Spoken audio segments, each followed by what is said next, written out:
Let me be honest. Sometimes it's really difficult being in a student loan business of any sort, because there are some really serious mental health challenges that happen when you have huge debt and maybe you already have existing predispositions for depression or something like that, and the debt makes you feel trapped. So one example that I have for you is I recently got an email from someone who stated a specific bridge that they wanted to jump off of because of their debt, and they were legitimately suicidal over their student loan debt. And if you ever have anybody in your life that even remotely displays depression or anxiety about their student loan debt where they're thinking about hurting themselves, then you would want to refer them to 1-800-273-TALK, T-A-L-K. So that's 1-800-273-TALK, T-A-L-K. Now, that is the National Suicide Prevention Hotline. And we here, I think, can agree that you want to have student debt never, ever, ever be a contributing reason why somebody takes their life. It is a very serious tragedy, suicide, and it's all too common. Every one of us knows somebody, whether it's in our extended group of friends and family or maybe even closer than that, that has lost someone to suicide. And here's why it's a problem. Physicians, dentists, other healthcare professionals tend to have a suicide rate that's 2 times the national average. Veterinarians have a suicide rate supposedly that's 4 times the national average. Lawyers, other professionals with graduate degree programs, a higher than average suicide rate. Why is this?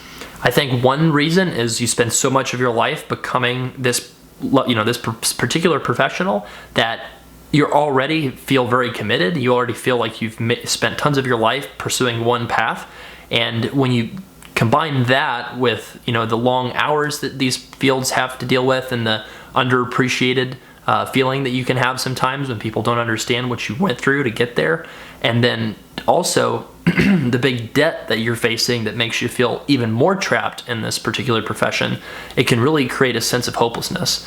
And if somebody's already dealing with mental health concerns, then that can be exacerbated. So let me share with you 5 reasons why student loan debt should not be something that makes you depressed, and why you can actually, if you've ever felt suicidal for your student loan debt, why you should never feel that way again.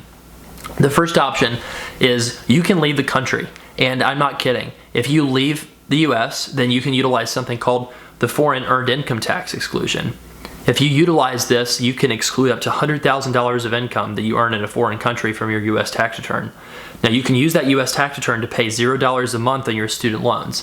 I've got a lot of clients in New Zealand and Australia right now that maybe married or met someone that they're dating and they moved there, and they're paying $0 a month in their student loans, and they're going to plan on having their loans forgiven and paying a tax bomb in 20 to 25 years. So that's certainly an option. Option 2 would be to utilize forbearance until your mental health improves. So you get up to 3 years of forbearance that you can utilize really for most any reason, and that will allow you to put your loans on pause if you're going through a particularly hard time in your life where the student debt is just something you cannot think about.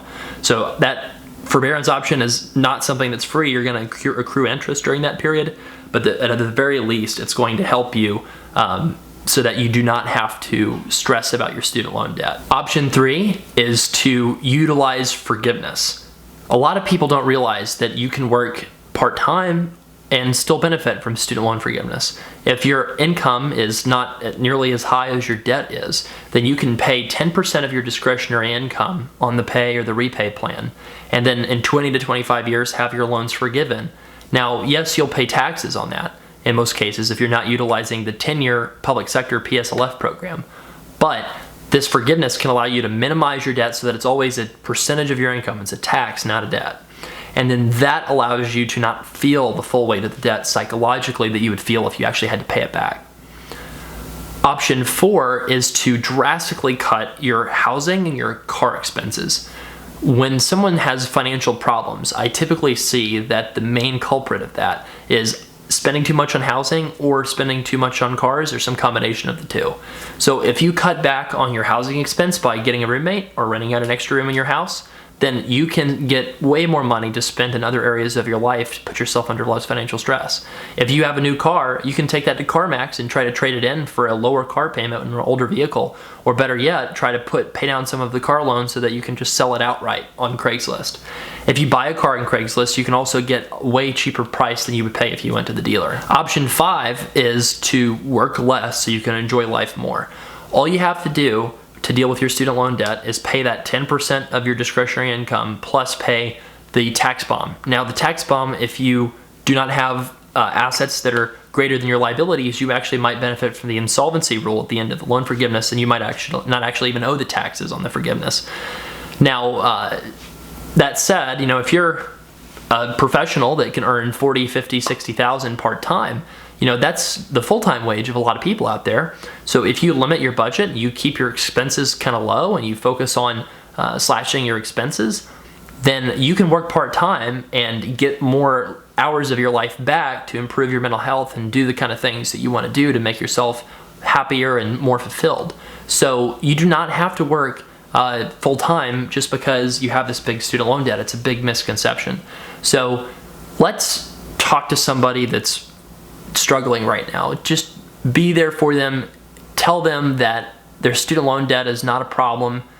If you're maybe married to someone or dating someone who has student loan debt, try to make them feel not as bad about it and try to encourage them. And let's all just be there for one another to try to lower the incidence of suicide with student loan debt, because it's a big problem and it's way underreported and it's not talked about enough.